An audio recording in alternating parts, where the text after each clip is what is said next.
Hi, it's Michelle from My Purse Strings, and today I'm going to be showing you these fidget rings that were sent to me. I have two kids and I have bought so many fidget toys over the years.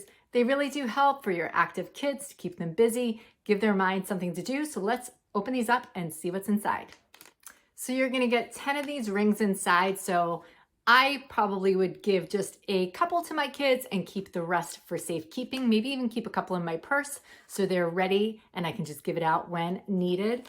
Okay, and they come in two colors. So you're going to get these gold ones right here and silver ones. So there's an equal amount of each. So if you've never used fidget toys before, they are great for adults and kids. They basically just give you something to do. So I even have some fidget toys that I use when I'm sitting at my desk doing work. And if you have active kids, you know that some kids, like my daughter, likes to do cartwheels and headstands while she's studying. So this is really good for kids, just giving them something to concentrate on, giving them something to do with all their extra energy. Okay, so I actually have pretty small hands. I have kind of kid-size hands, but these would fit anyone, adults or kids. So they're not spiky. They just feel like they're putting a little bit of slight pressure. So there is some acupuncture built into this, which is kind of cool. So let me put a couple of these on at the same time.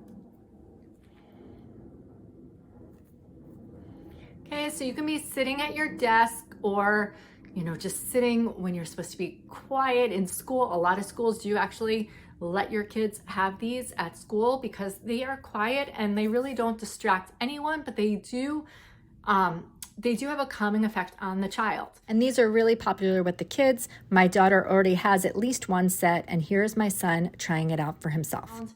So they go on all your fingers. You can even just play with them, stretch them. They go back, and just a little bit of pressure in your hands, which I think is kind of having a calming effect.